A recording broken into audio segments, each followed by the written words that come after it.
कौन जाता हो सन मुसलमान हो सन तो इसला ठीक है के ले बा हिंदू साथे खाए निसन साथे रहे निसन काफिर कौन जगह नहीं के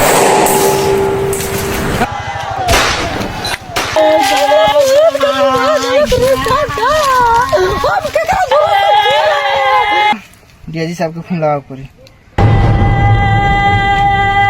हेलो डीआईजी साहब नमस्कार सर। कश्मीरी पार्क में आतंकवादी हमला हो गइल बा।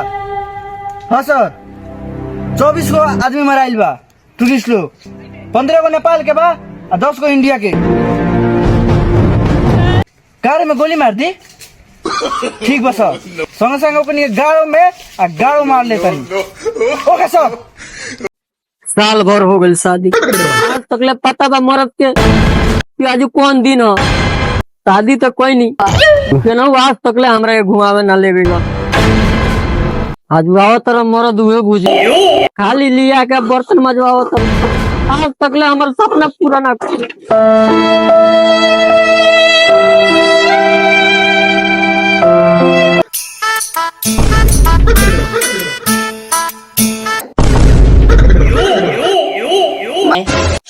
का भइल आज मेहरारू के हो आज बर्तन से लड़ाई खेलत जा बेहाता मामला गंभीर बकान। मेहरारू मेहरारू कथी के मेहरारू आज कौन खास दिन बा तुमको तोरा याद बा नतिया भतीजो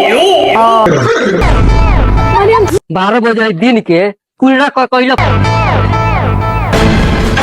का भइल हवे जितना गरमाइल बड़ आज दूध हवे दूध पी के नहीं खियाई आज तारा का हो गइल बाटे काहे इंगे बोलत दूध के छोड़ी तो के हमरे केनो घुमावे ले गइल बनी और से टिकट कटाई चोट से ले जाई। अरे बाप रे आज मेहरारू के का हो गइल बा जे अपना चढ़ल बड़ी हो पता नहीं के का अपने के। अरे बाप रे इतना प्यार से बोलबू एक रात में चांद के पार ले जानता हरा के हम चांद के पार न शादी के साल भर पूग गई केनो घुमावे ले चली ना कहाँ चलबू बोला केनो ले चली कश्मीर ले चली ना बड़का पहाड़ घूमबू बैठा रहनी लाड़ पर चलो घुमा दी बड़का पहाड़ पर चली चलो जल्दी तैयारी हो चलो आज तारा के घुमा के लिए हम कश्मीर से तैयारी हो तो हमारा दिल बाग भइल नो नारा तकदीर नारा तकदीर नारा तकदीर। हमनी के सबसे पहले कश्मीर पर कब्जा करे के बा। हमनी के हिंदुस्तान से कभी नहीं के डराई। हमनी के सबसे बड़का नजारा बा कश्मीर पर। सुभान अल्लाह माशाअल्लाह। हमनी के कभी भी ओकरा के नहीं के छोड़े के अपना पाकिस्तान में मिला के रखे के बाटे। अब रह गई हिंदुस्तान हमनी के चापे के चाहता हमनी के ओकरा के बर्बाद करे के बाटे। तब हमनी के एकरा पर बहुत बड़ा ध्यान देवे के पड़ी आ जाके सबके उत्थाल मचावे के पड़ी। आमीन आमीन बेशक। तब हमनी के अब चले के प्रोग्राम होको। तब हमनी के पाकिस्तान के झंडा साफ ऊंचा रखे के बा। पाकिस्तान के झंडा साफ ऊंचा रखे के बा। हिंदुस्तान से कभी डरे के नहीं के। जी बेशक। तब बड़का तीर्थ यात्रा में जाके आ उत्फाल मचावे के बा। इतना तकले की मर्द मेहरारू कौन के गोली मार दे। आमीन आमीन बेशक। तब तहनी के दोनों जने जाके आ कश्मीर के जवान थी बा ऊपर जाके रहे के बाटे। आका उ हमरा से काम ना होई मार धारो वाला तो ना होई तो जा बिछौना पर सूत आ मेहरारू के लालीपॉप चाट जाई तो। हाँ एकदम जा सकता रहो। एक गिरोह में मौगा आदमी के काम नहीं के। आका हम अपने के सपना पूरा करें और हिंदुस्तान में अपनी फतेह पाएम। ओकरा खानी मौका नहीं की कि जाके मेहरारू गोद में सुत रहा है। सुभान अल्लाह सुभान अल्लाह सुभान अल्लाह। नारा तकदीर नारा तकदीर नारा तकदीर। इतना तबाही मचावे के बा कि ई आवाज जाके दिल्ली तक ले पहुँचे कश्मीर तक ले पहुँचे। सुभान अल्लाह माशाअल्लाह। नारा तकबीर अल्लाहू अकबर नारा तकबीर अल्लाहू अकबर।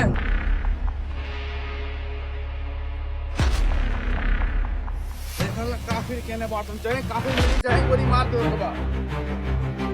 हमनी के मकसद ये बा एगो कि जिन्हें काफी मिले उन्हें गोली मार दे के बाद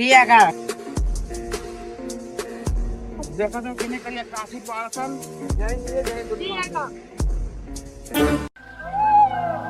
देखो तो कश्मीर कितना सुंदर बा।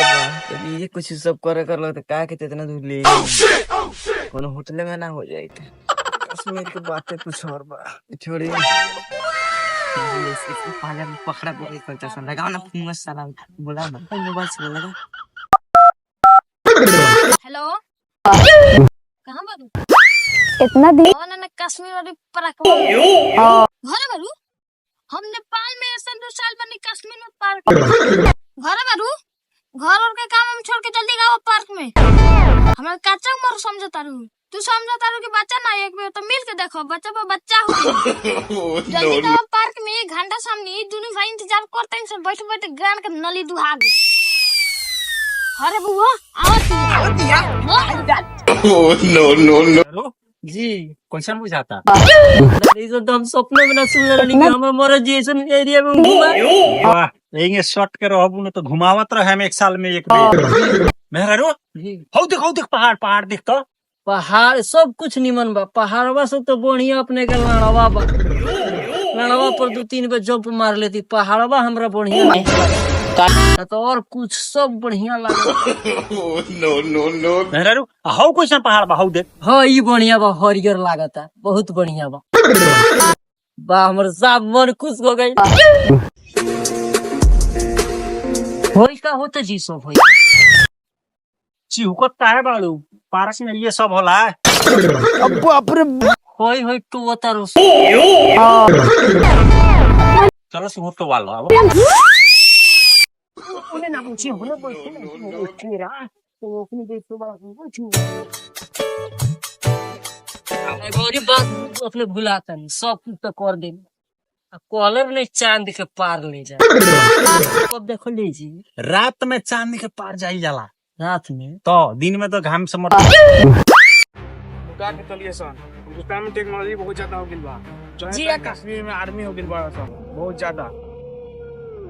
अच्छा कॉल अपन खौफ पहिला हो गए तो अपन सस खुला तो हम कश्मीर के पार्क में लॉस से देखिए तो नहीं ये आर्मी ना खत्म हो गए ठीक बा शांत चलो कर चुन के काफी जमा रहे गए ए जी कुछ ना खाई भूख लागल बा ये खाई जाई एंजॉय कॉल आइल बड़ उहे करे खतरा तो चल जाई तो होटल में खाई इतना दिन सुनाई ना के सोनिया हमरा ए दी छोड़ी ना अब कितना खाए घटे बढ़े वाला चीज है क्यों राजे यार हम तो और खाए ना छोड़ी ना अब घरो दूर बा चली ना चल जाई साफ देख तो उनको साफ दूध देता नहीं भाग रे भोसड़ी अभी ने नाई कनी के मारे देखो मन करता ना रे नो देखा हो भीड़ लौकता हमें देखे के बा कौन काफिर हो और कौन मुस्लिम हो जौन काफिर होई तना गोली मार दे के बा और जौन मुस्लिम होई तना छोड़ दे के बा चलो सा हो बन के तो बाहर मार कर चलो सा तो पूछले में कौन जाता कालमा जो ना पड़ी तना सीधे गोली मार दे के बा बाहर ला ए जी को बात पूछी पूछा प्लेनवा में हमरा कोस के पैखाना लागल रहलो तो मुई बस उहे सोचता नहीं इतना आनंद वाला जगह पर आके पैखाना कोई लोग हम के मुड़ी पर नानू गिरल होई अब आग लबरी अरे ओमे सीपी रहला टंकी रहला उ सब जमा होला वही में जमा होला तो बाग हम वही बस सोचता नहीं है उतना दूर से आके उहे सोचता रू जो हगनी तो मुड़ी पे गिरल होई जा छोकरा सन देख निके उठ का रे साला ई पार्क में का हम बिस्तरी करते हो पूरा खुला में चल कलमा पढ़ भाई कलमा हमरा केंगा पड़े जब हम हिंदू धर्म के हैं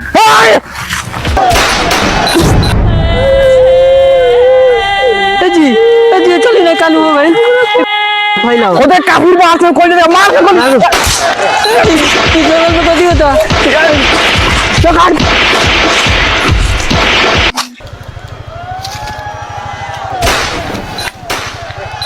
लगा था कश्मीर के पार्क में आतंकवादी घुस गए बस चले ओकरा पर हम दूर भागे सन ए, सुन बोल कलमा पढ़।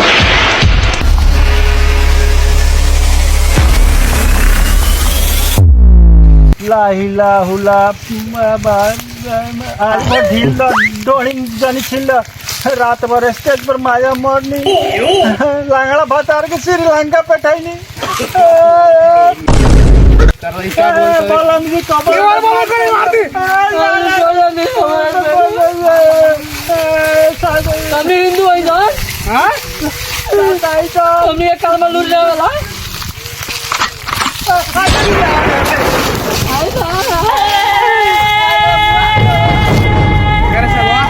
कौन जाता हो मुसलमान पैसा ठीक है के लिए बा हिंदू साथे खाए निसन साथे रहे निसन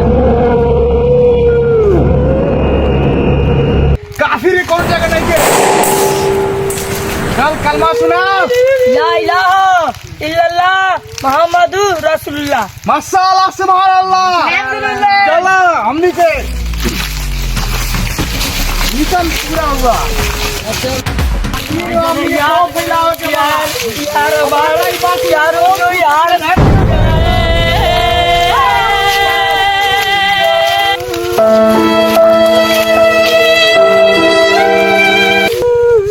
कोदरो नहीं रात के चांद के पार ले जाए के चल गइलन चांद के पार अब के देखायो चांद के पार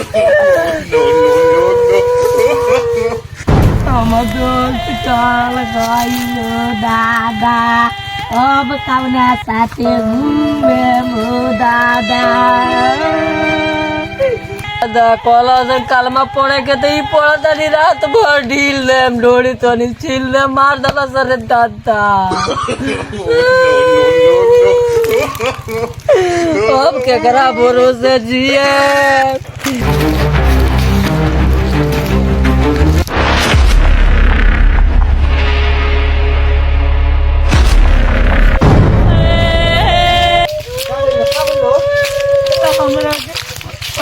मार देले मारा सोन को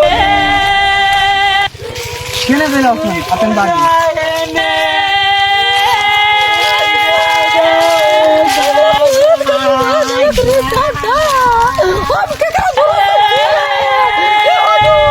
का बोला इकरा कौन मरलो हो हमरा तो अंग तो बादी खाली लागत रहला सन हजूर पड़े कत रहला सन कलमा ते रात भर ढील दिया डोरी तो छील दी तला मार दला सन सन केने गइलो चले गइल बड़ा लोग के गाल में गोली मारबे करम साथे साथे गरवो मारे बता ले बुझाता डीआईजी साहब को फोन लगाओ पड़ी। हेलो डीआईजी साहब नमस्कार सर कश्मीरी पार्क में आतंकवादी हमला हो गइल बा। हाँ सर 24 को आदमी मराइल बा टूरिस्ट लोग 15 को नेपाल के बा और 10 को इंडिया के कार में गोली मार दी। ठीक बा सर संगे संगे ओकनी गाड़ो में आ गाड़ो मार लेता ओके सर।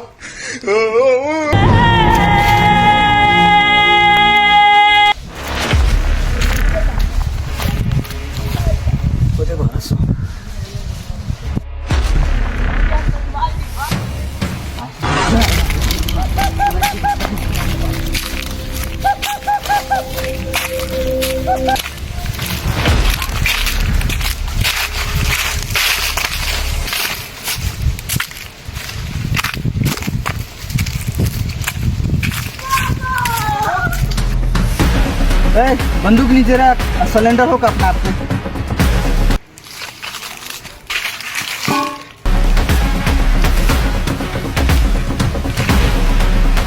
चल साला आपके मेजर के पास चल पूरा हिंदुस्तान को गोली मार लगा तो